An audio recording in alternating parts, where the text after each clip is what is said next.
Hi, it's Jan Beta, and I have two very broken Commodore 64 NTSC boards here that I'm going to try to at least get one working board out of. We'll see.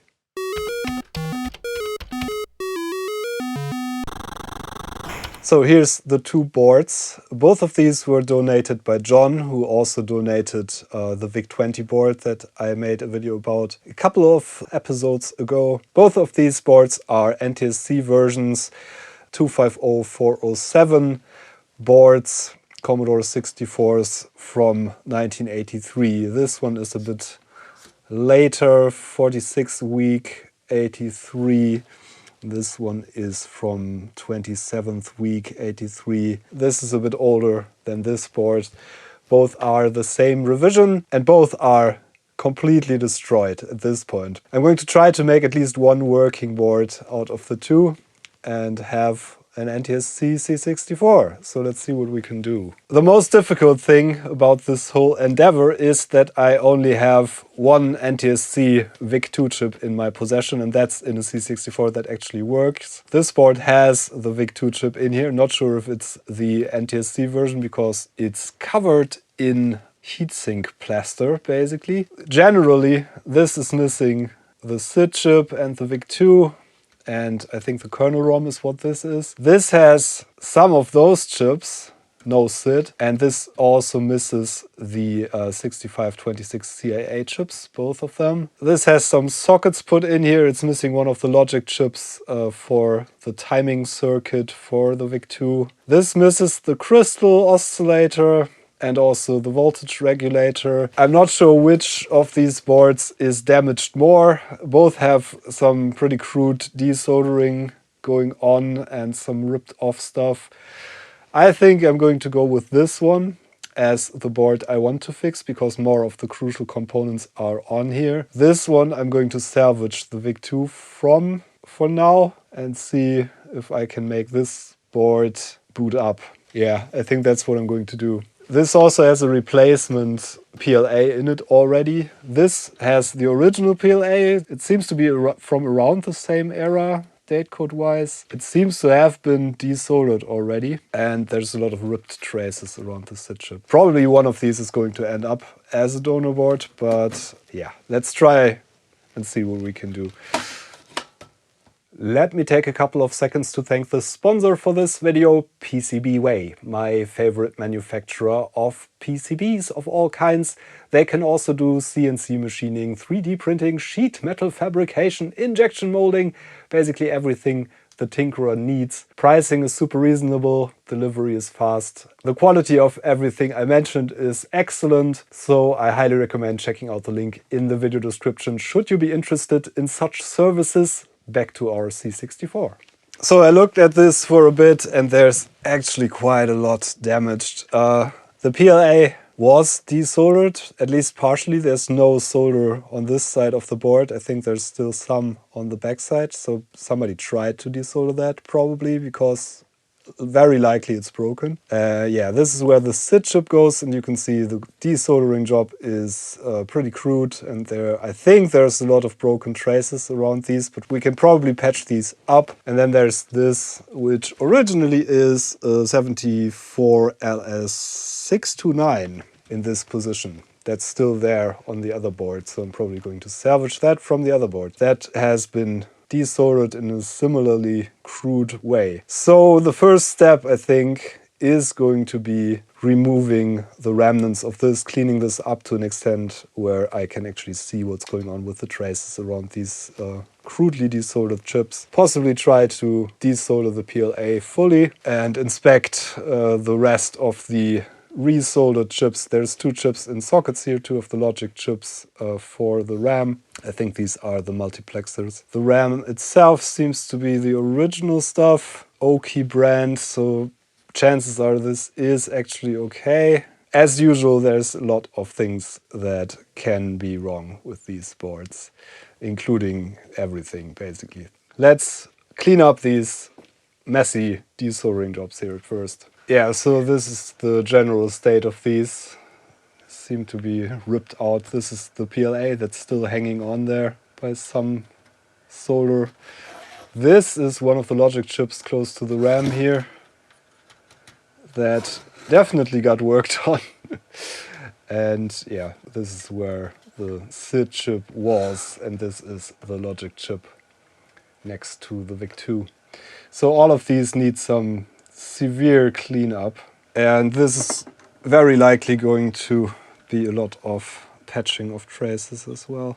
And this is, I think, the worst part, this the SID chip here.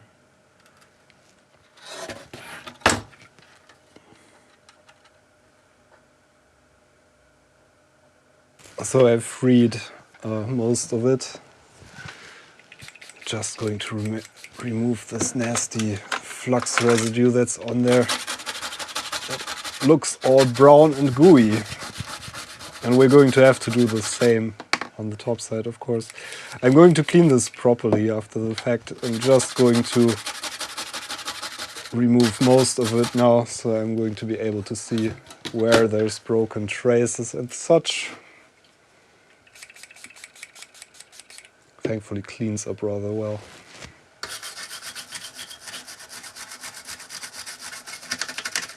Yeah, there's definitely at least one broken trace I can see right away here. That is kind of nastily broken.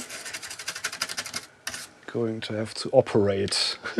Yeah, I'm going to do the same for the rest of the remaining stuff here. Just removing the remnants of the desoldering, and I'm also going to get the PLA out fully.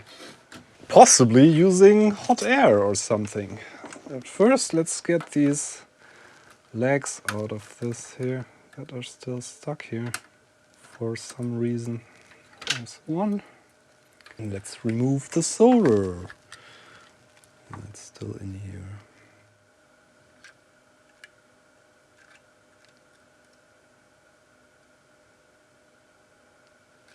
Yeah, there's quite a few through-hole pads gone there.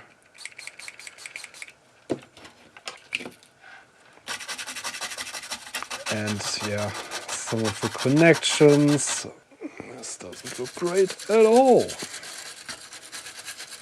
Kind of want to put a socket in there after cleaning this up and then patch the connections, I guess. We need this chip for the graphics output to work at least. Going to remove the rest of the PLA. That's already half desoldered, so I guess it's probably broken. Going to use hot air for that because most of the solder is already gone. I can just pull on this while heating the pads up, I think. So I'm just heating up all the solder joints at once, basically. With hot air.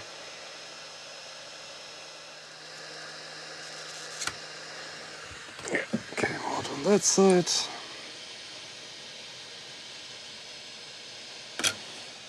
There we go. It wasn't too bad. We need a PLA to start this up, of course. So I'm going to use one of my replacements, I guess. Yeah, let's clean this up. And then I'm probably going to clean these up here for this other chip. And then we're slowly going to work our way through the broken connections. Then we can start troubleshooting in earnest. Yeah, but thankfully the traces here are looking good, as far as I can tell now. We're going to clean this up and have a look. Yeah, this needs some cleaning up as well, from both sides, but it looks better than the other ones. Going to measure some of those traces.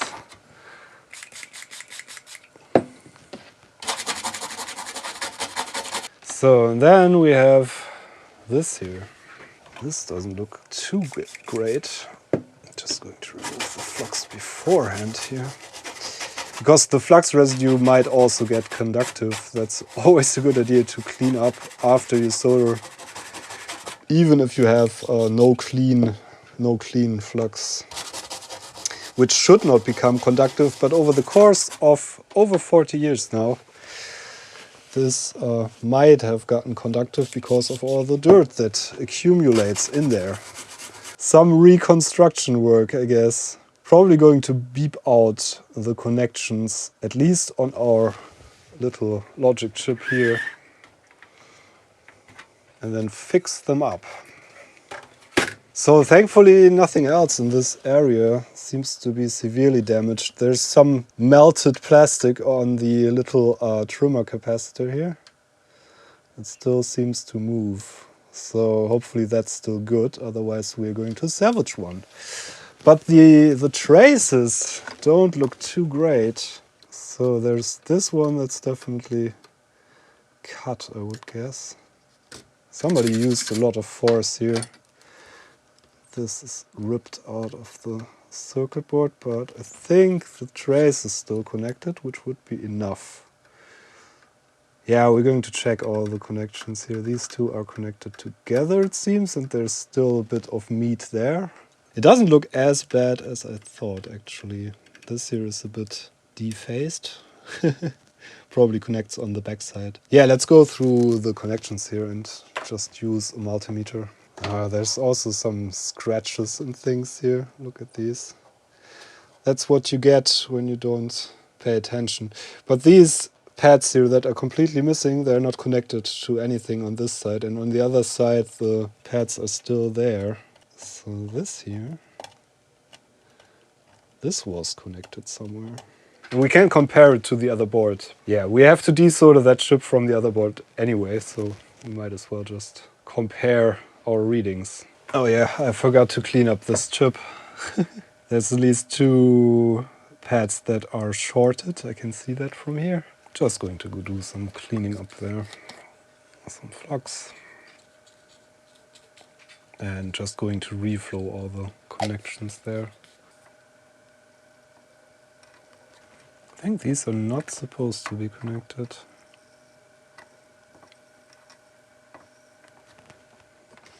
Yeah, that looks better.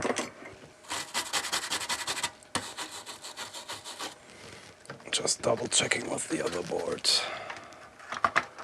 There's some stray solder on this board here. Going to have to remove that.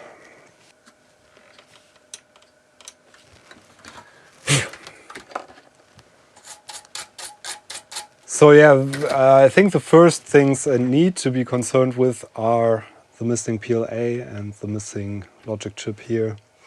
So yeah, we're going to check the traces on those, I guess. So just continuity testing, basically.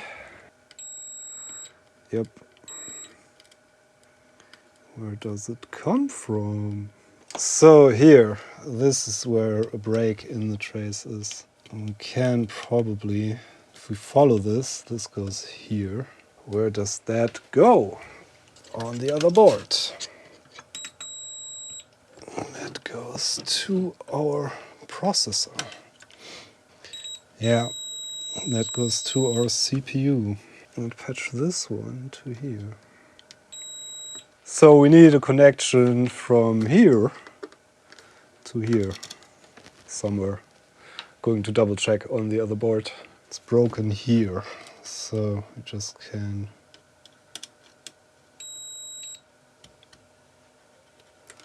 on that pin. Pin 12 on our CPU. So yeah, we're going to find those connections on the back of the board and solder a wire on the back. This one, I think. And that should be connected. 1, 2, 3, 4, 5, 6, 7, 8, 9, 10, 11, 12. So that should be connected to that. Yeah, so we need to go from here to here.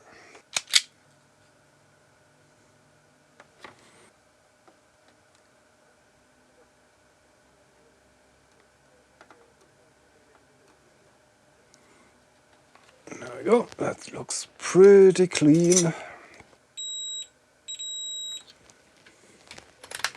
Yep, looking good. I think the other connections all look decent, at least around the socket there. I am, however, I think going to put some nail polish on here to insulate it so it doesn't make contact with anything it shouldn't make contact with. Just using some blue nail polish here. Just to insulate it from the socket that we're going to put in there. So that's where our connection was. I'm going to let it dry and then put a socket in, I guess. The rest of the connections does look decent enough. I think also from the other side. Yeah, I measured the rest of the connections on the back side that looked a bit funky and everything is good. So we're going to put a socket in. That's 28 pins, I think. Same as the SID chip. Vias are free enough. Yep. Should be good. Okay, now I'm taking care of not shorting out any of those bare copper parts here.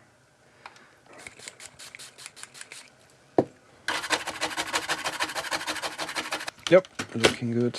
So the next thing is going to be this here. That's going to be a lot more challenging, I guess. The VIC2 socket looks pretty worn out. I'm going to clean that as well. We are going to have to measure this and see where that goes. So I'm just going to go by eye here for the most part. That is still there. That is not connected on this side. That's connected to the one on the other side. This is not connected on this side. This is not connected on this side. There's very few connections on this side, just the shorts between these, okay. So this supposedly goes there. Is that correct with the other board? Yep. And it still does. These two are connected together. Okay. This one is still going over here as well. Yep. So the connections are still there. Just going to put a bit of my funny nail polish on there again, I think. So I'm just patching up the pieces where there's too much exposed copper for my taste. And then we're going to look at the backside as well, because some of these are only connected on the backside. It's connected to this rail here. These are not connected and the pads are ripped out. This here connects to this. Okay, this here goes here. Yeah, so the few connections that there are on the backside of the board seem all good too. The things that are ripped out are literally ripped out where there is no connection. That's kind of fortunate. Just going to patch this up as well, same as I did on the top side. Insulating the parts that are not too great. Oh, that's a connection that's gone actually. It's not connected to the chip.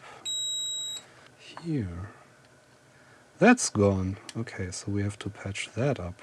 We're going to patch that up after putting the socket in, I think. So there's our connection that's missing from this pin here to here. And this is the chip. This is just a via outside of the chip. So 16-pin socket, I think. 5, 6, 7, 8, yes.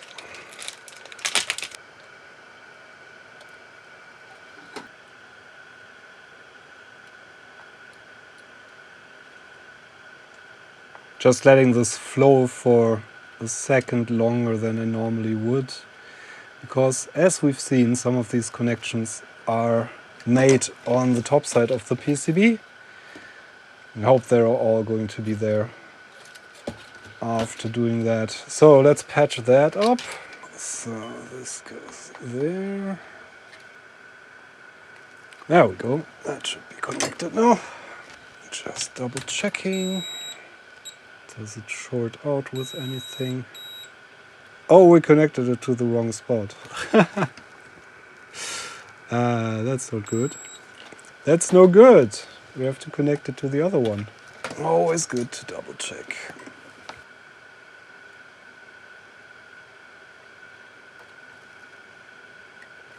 Is that correct? So this should now be connected here. Yeah, this is connected here. Yeah, this is connected here, and this one is connected here. Yes. Going to clean this VIC2 socket here. with some alcohol and some contact cleaner, because some of those contacts really look dull.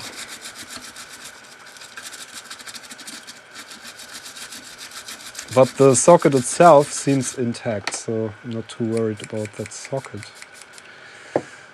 It's not one of the greatest sockets, but it should be good enough. Yeah, it looks better already. I think what I'm going to do next is to desolder this chip here and get the VIC-2 out and clean that up and see if it's actually the correct version. And possibly we are going to use this PLA replacement chip here for replacing the PLA on this one. Not sure how good that is. That's the open PLA, it says. I've never used that one before, I think. I'm just going to put this aside for a second. Oh, that's in there really loosely. Okay, let's clean this up and see what it actually is.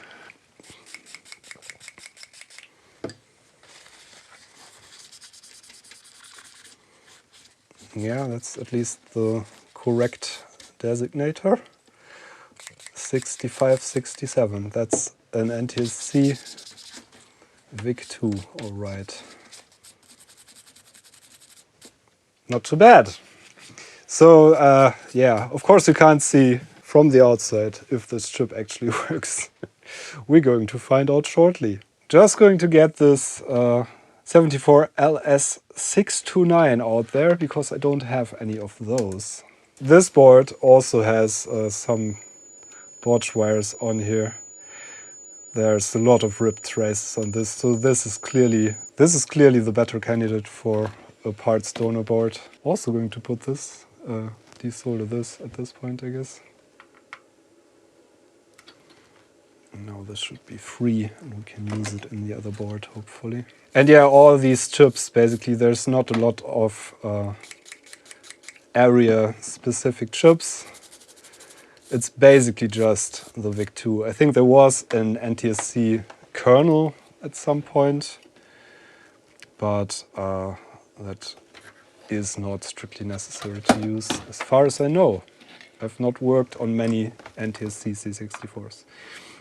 So I'm just adding some fresh solder here to make it easier to desolder.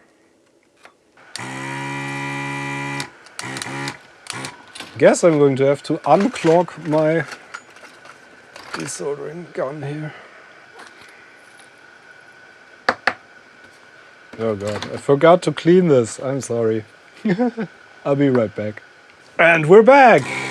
All cleaned up really nicely. I even put a new filter in there because that was completely gone.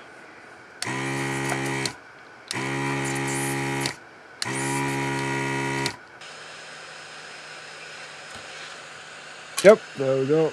That's our chip extracted. So that came out pretty cleanly, but the legs are super black where they poked out of the circuit board. Probably it's corroded in some weird way, but yeah, we're going to clean that up with a bit of alcohol and I think it's going to be fine. I want to try if this has voltages going through the board at all at this point without the chips that we removed or patched up at this point. So I think I'm going to try to power this on. Let's dare to power this on. I put my makeshift LED in here, which is just connected on 2 pins for this 3-pin connector here, and should light up if we get any voltage to the board. Let's see. Yay, it lights up. So LED lights up and we should have our voltages on the user port. This is dirty, but we get 5 volts roughly. And we should have our 9 volts AC or 10 volts in this case here. Yeah, that's good. Wow, what happened to you, poor thing? Not sure. Yeah, but we're going to have to clean the cartridge port really good as well if we want to use a test cartridge. That actually looks pretty clean. There is a screw missing on this shielding here though, so I'm just going to remove that for now, I guess. There we go.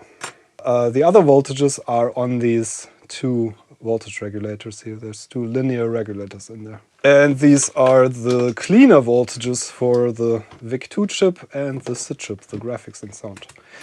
Have their own voltage rails generated by these on board. The other voltages we saw on the user port are basically the ones coming directly from the power supply.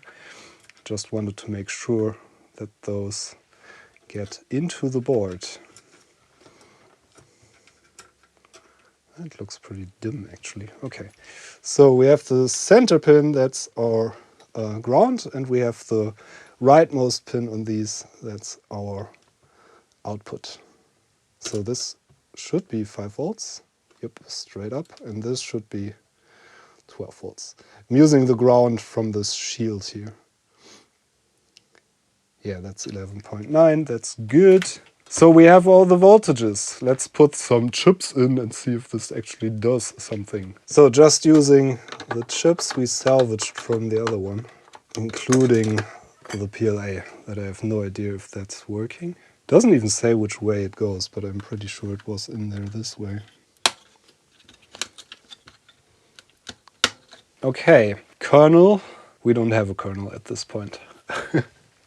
But we don't need one. We're going to use a test cartridge at first, I think. So, dat test at first. Let's see what it does. I would actually be a bit surprised if this produces any output at all. But we're going to see. Let's test.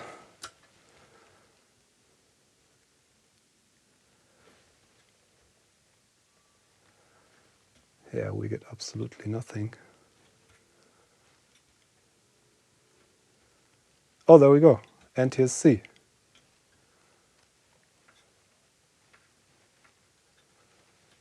Something sprung to life. It's trying to do something. Let's try to put some more contact cleaner in here. It's at least producing an NTSC signal, which isn't bad, given the state of this.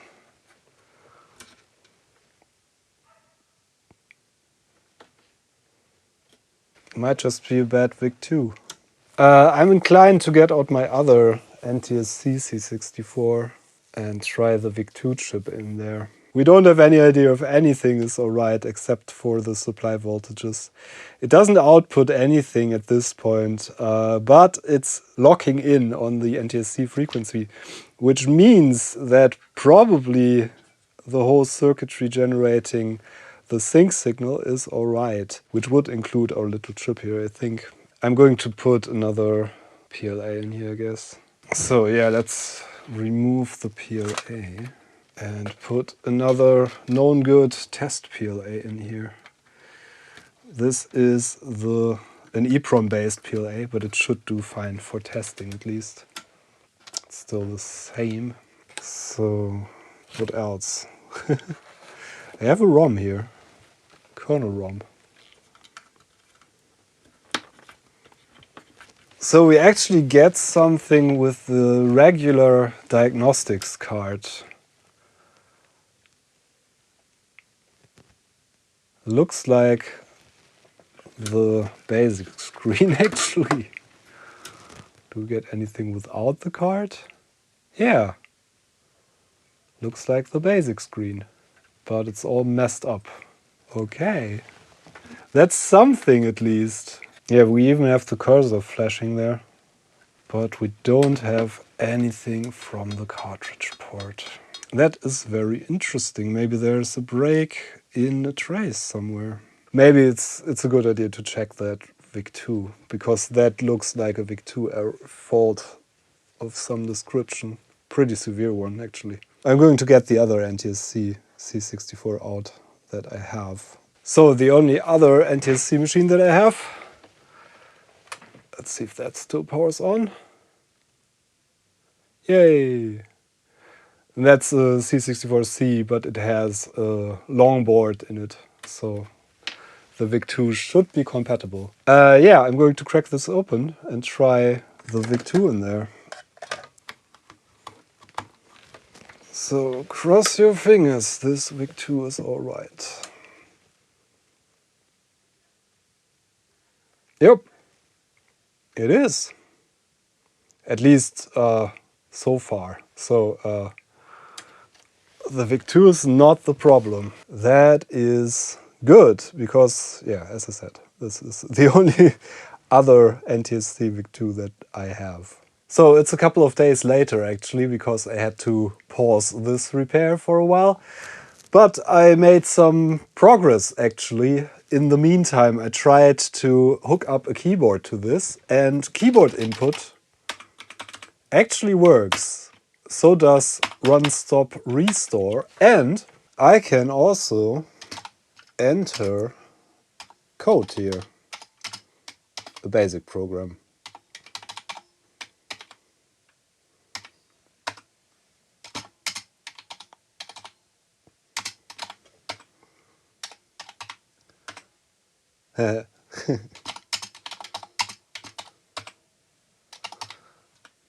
Had a typo in there, but this is 10 print something, go to 10, just gives me the result that I wanted.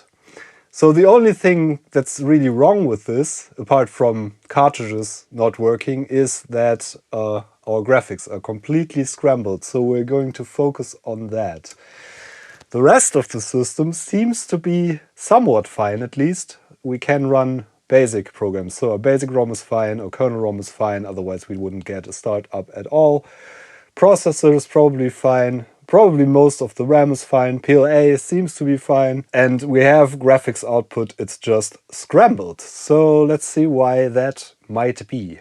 Yeah, and of course, I am looking at the parts of the board that are damaged again. And we have this area here where the SID goes, which has all kinds of broken connections on the SID. But also there's, this is the color RAM, and the little traces that lead from the VIC-2 to the color RAM basically all pass through this area here where there are ripped traces. So I think that some of the traces that run close to these ripped out vias here got damaged in the process, and we're going to have to measure them all, or I am going to have to do it. The ones that pass on this side of the board all land here and are transported under our RF can here to the VIC-2. These little pads here that you can see, these vias, are all connected to traces on the back of the board that go through to the other side of the RF shielding and into the VIC-2 or out of the VIC-2. And the color RAM, of course, is pretty important for the VIC-2 because it stores the color information. That might be the explanation for the colors being all off. They are supposed to be dark blue and light blue, as you probably know, for the Commodore 64 startup screen. And they were like red and all kinds of colors. So we might have an issue here, and it looks like there's, at least here, there's some damage here. So we're just going to follow these traces by eye and possibly using a schematic, and then patch them up where needed. I already found one broken trace that I marked in red here from here. It's supposed to go from this via here to this pin on the color RAM here. Didn't even look up the pin out. And from here it goes straight into the VIC-2. So there's a missing connection between the color RAM and the VIC-2. At least one of them I already found just by looking at the board and seeing this broken trace here. This is ripped out and completely gone. So yeah, more poking around with the multimeter, I guess, before we can put a socket in here. I'm going to put little botch wires on the back of the board for most of these, I think, because I want a socket in here and ideally have a working SID in here so we have sound output at some point. We're going to see. Yeah, I'm basically just following this by eye. This one seems to be broken. That's the one. This one is supposed to go here. Okay, that's clearly visible. That's all right. This one goes here. So we have two broken traces on the top side already. Let's see the bottom. The bottom looks better than the top side, at least. most of the connections that are connected here, I think, are intact. Yeah, on the backside we don't have any completely broken traces. There's some that are a bit ripped, and I'm possibly going to put a bit of nail polish on here again. But the only broken connections are 2 connections on the front side. Just want to make sure that we don't accidentally put some solder on there and short stuff out. So let's see, on the top side we have the connection I already found from here to here, and we have another one that I just found from here, another via here that goes to the VIC2 to this pin here on the actual chip. So we're going to have to patch these 2, and I think there's enough meat to solder a socket in probably. Put some nail polish on here again so we don't short stuff out. That's usually the solder mask's job, of course, to prevent shorts. Okay, just going to let that settle for a while and patch up my connections. And I think I want to put a socket in at this point. I didn't find any other broken connections, so I might as well put a socket on top there, because we need to patch 1 connection here. So carefully putting another socket in. That's another 28-pin socket for the SID chip. It's a bit of patching up, but that was to be expected. There we go. That's in there. Okay, now let's patch up the connections that were suspicious. This should be that connection.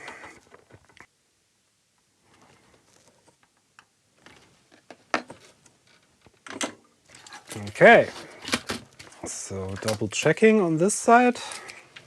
Do we now have a connection from here to here? Yay! Okay, from here to here. Okay, so that should be the fixes for the connections from the VIC2 to the color RAM. Let's see if that changes the behavior here. It technically should, because these were clearly missing connections there. Okay, fingers crossed. This actually fixed some of our issues at least. Way! Blue screen of life! That looks very, very, very, very promising. Let's see if our cartridges now work, maybe. Maybe that was also an issue with those connections. Yay! Okay. Now we can test the RAM with the Desk Test Max while we're at it. And the color RAM. It seems to address the color RAM correctly now. Yeah, that actually works. And it passes the tests. Let's try some of the other tests. That shouldn't pass the SID tests, of course, because we don't have a SID in there. Even our CIA clock timers seem to be alright. So even our timers seem to be the same. That's the normal behavior. You get AM and PM, but the same digits there the time the dead test is running. Yeah, the sound test clearly doesn't give us anything, but otherwise it seems as if this is running okay. So I got the full diagnostic harness connected, which you need for the diagnostics to pass fully. I'm going to put a SID in there. So with a SID and the full diagnostic harness, let's see if that gives me a sound test as well.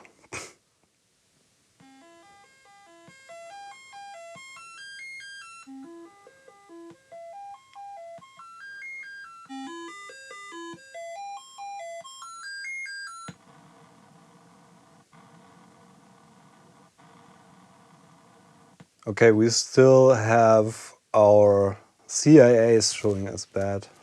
They are for the keyboard and controller inputs. The keyboard worked fine, and the clocks on the CIAs are okay as well. It'll just be a matter of bad connections. I mean, these ports are super dirty, so maybe I'm just going to try to clean the ports again.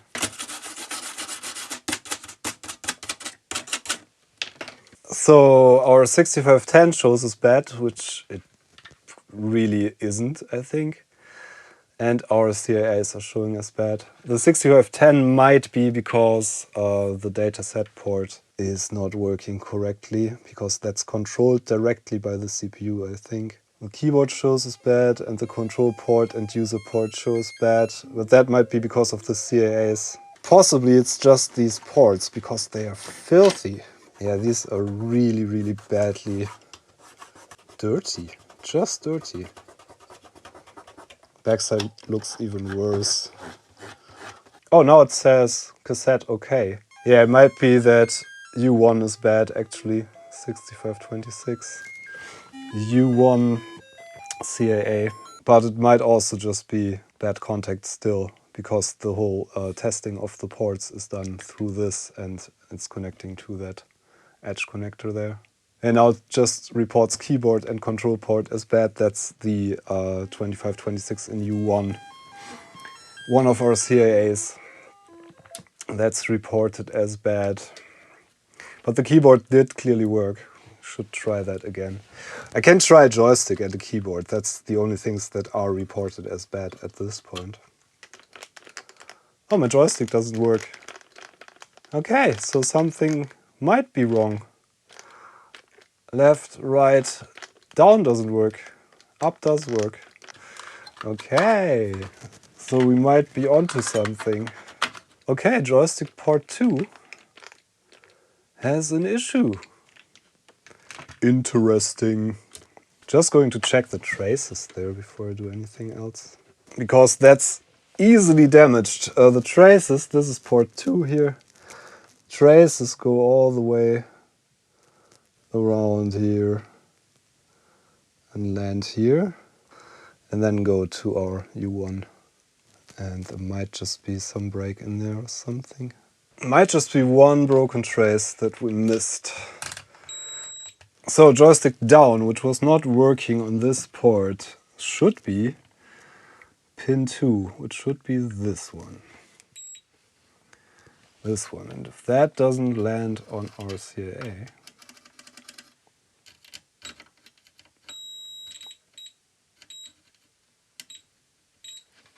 it does. So that does land on the CAA chip. It's not a bad connection, it's probably a bad CAA indeed. And the other directions work, so our connections for ground are also present on the CAA chip, I guess. And that's basically what a joystick does. It just pulls, through a switch, it just pulls the direction to ground. And that is clearly not working in this CAA. That's U1, and that was reported as bad after cleaning all the ports. So I am inclined to desolder this and put another CAA in there, if I have one somewhere.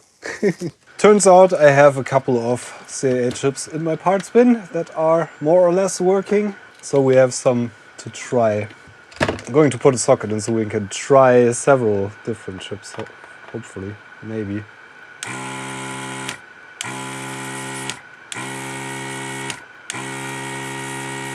It's already kind of falling out here. There we go. That was easy to desolder.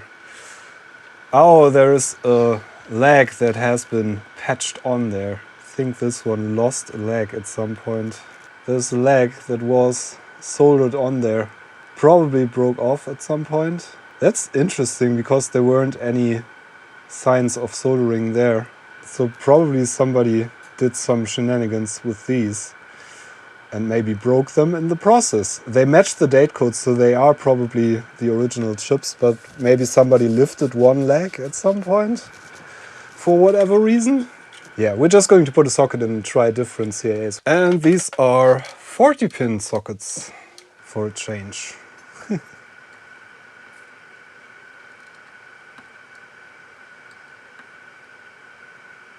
This is a pulled chip that I got from somewhere. There we go. Okay, let's try our joystick test again, basically. Yay! Now it works. Okay. So we had a bad CAA. Let's hook up the test harness again and see if that reports. Still reports bad ports. Reports back ports. Reports back bad ports. Not sure if this CAA was 100% okay, but at least it did the joystick thing correctly now. Now the user port U2 is also reporting as bad, but we had that reported as good previously, so I think that's probably just a matter of connector cleaning. Think we can just reseat the connector here. Maybe. And then our tests should pass fine. It's kind of messed up. But yeah, this looked really messy. It is one of the dirtiest C64s I've ever worked on, so it might just be bad connections there. Yeah, just reseated the plug there.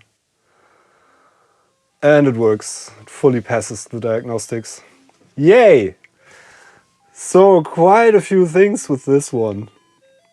But it's an NTSC C64 that I don't have many of. I have one other one that needs a bit of love still. That was the C64C that I swapped the VIC-2 in. That's my other NTSC C64. And that's now I have two working NTSC C64s.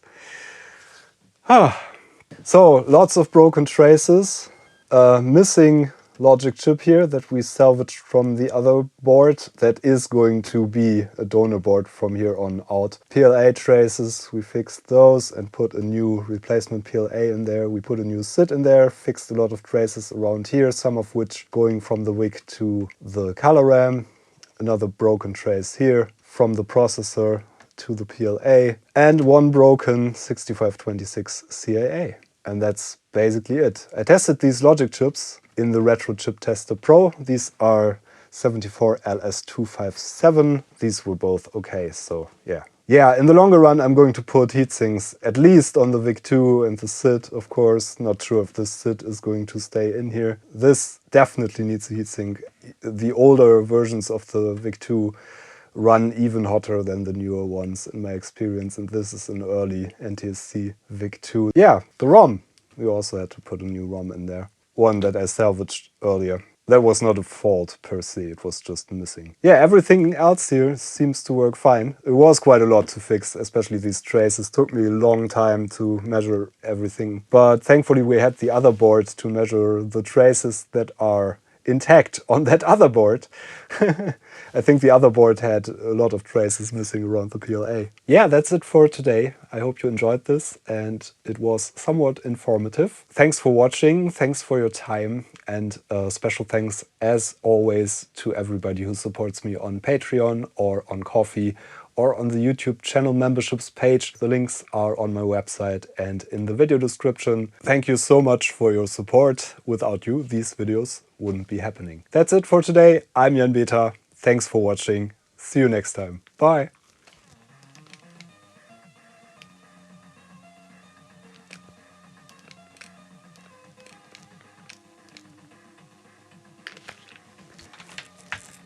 Yay.